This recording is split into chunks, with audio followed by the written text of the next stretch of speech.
A tal punto que si sus hermanos soñaban que había un avión, él soñaba y decía que él era el piloto. Si sus hermanos soñaban con que había un tren, él decía, yo soy el dueño del ferrocarril. Y ese tipo de conducta no es propia en la vida de los hombres. La vida de José y su éxito radicó no en sus capacidades como soñador, sino mera y sencillamente en que el cuidado providencial de Dios era parte de su realidad existencial. Y a pesar de sus desatinos y a pesar de sus errores, Dios le preservó la vida, porque Dios iba a cumplir su propósito en él. ¿Sabía usted que Dios va a cumplir el propósito suyo en su vida? Claro que lo va a cumplir. Lo que usted y yo necesitamos es saber cuál es el propósito de Dios. ¿Qué es lo que Dios quiere conmigo? ¿Cómo es que yo debo caminar hacia ese propósito? Y yo estoy seguro que habrá mucha gente que dice, ¿y cómo yo lo sé? ¿Cómo yo sé que yo estoy en la voluntad del Señor con lo que voy a hacer? ¿Cómo yo sé que yo estoy en la voluntad de Dios con lo que voy a realizar? Mira, a mí me parece que el gran problema de esto es cuando nos metemos en el campo filosófico teológico. Pero hay un elemento práctico para conocer cuando yo estoy en la voluntad del Señor. Y esta es mi regla. Yo se la ofrezco y se la regalo si le gusta. Pero esta es mi regla. Como yo no tengo la capacidad de irme al monte y hablar directamente con Dios, yo sigo unas reglas bíblicas para conocer la voluntad de Dios para con mi vida. Y la hago a base de 4 pasos. 4 pasos. El primero de ellos es cuando me pregunto, lo que yo voy a hacer, atenta con lo que la Biblia enseña. Porque desde luego yo no debo hacer nada en la vida que atente contra la Sagrada Escritura. Si yo descubro que lo que yo voy a hacer no atenta contra la Sagrada Escritura, ya yo di el primer paso. Voy bien. El segundo paso. Lo que yo voy a hacer, atenta contra mi integridad como cristiano. Porque si atenta contra mi integridad como cristiano, nunca debo hacerlo. Pero si lo que voy a hacer no atenta contra mi integridad como cristiano, ya yo estoy dando el segundo paso. Mi tercer paso, lo que yo voy a hacer atenta contra la integridad de otros. Porque nunca yo debo hacer nada en detrimento de los demás. Porque yo no puedo considerar una bendición de Dios para mi vida lo que ha sido un dolor para la vida del otro. Pero si descubro que lo que voy a hacer no atenta contra la integridad del otro, yo camino hacia el tercer paso. Y el cuarto y último paso, si lo que yo voy a hacer sirve para engrandecer el nombre de Dios, si lo que yo voy a hacer sirve para testificarlo, si lo que yo voy a hacer sirve para hablar del portento de Dios en favor de mi vida, querido, entonces yo voy a entender que estoy dentro del marco de la voluntad del Dios del cielo. Y voy a entrar al procedimiento bíblico. Todo lo que te venga a la mano para hacer, hazlo según tu fuerza. Si Dios me habla, gloria a Dios. Si lo hace a través de un profeta, gloria a Dios. Si lo hace a través de la Escritura, gloria a Dios. Si lo hace a través de un sueño, gloria a Dios.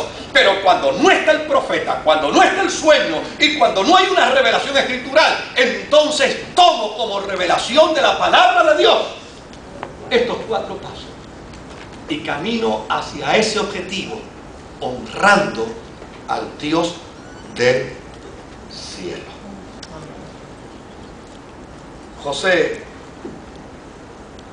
José llegó a una experiencia de transformación. Pero para llegar a esa experiencia de transformación, de ser el hombre soñador y convertirse en un hombre de sueños, tuvo que pasar por experiencias dolorosas. tuvo que pasar por experiencias de esclavitud. Pero qué bueno que pasando por una experiencia dolorosa, aprovechó la lección y de soñador. No solamente fue un hombre de aspiraciones y de sueños, sino que se convirtió en un intérprete de los sueños de los demás. Tuvo que aprender lecciones en la vida, pero las lecciones dolorosas en la vida, ¿sabe para qué están? Para no repetirse.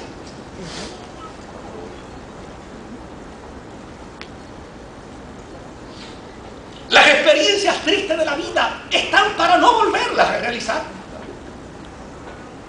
Están para nuestro aprendizaje, están para nuestra admonición, están para nuestra enseñanza.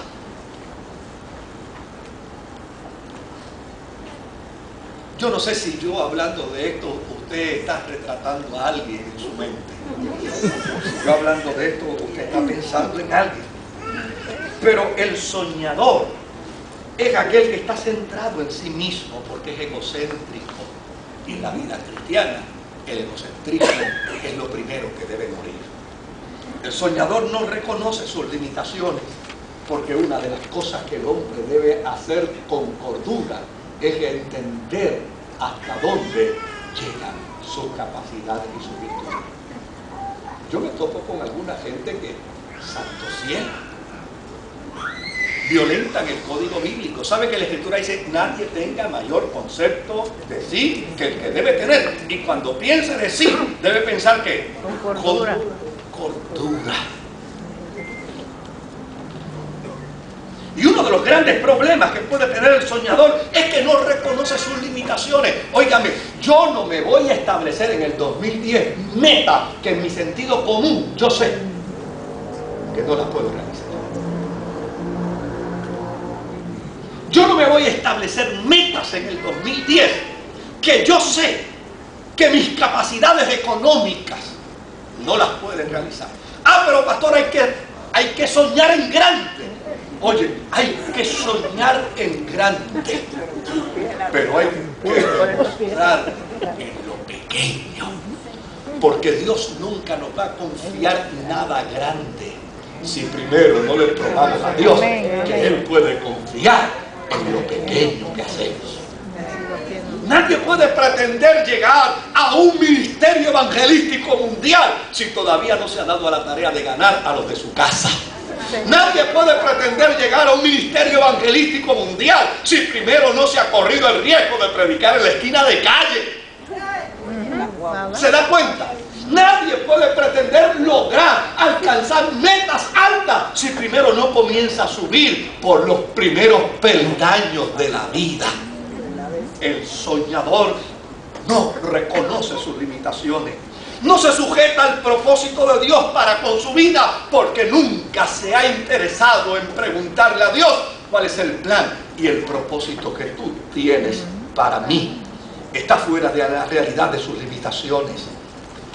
Que ya sencillamente sueña y sueña y hace del sueño un círculo vicioso.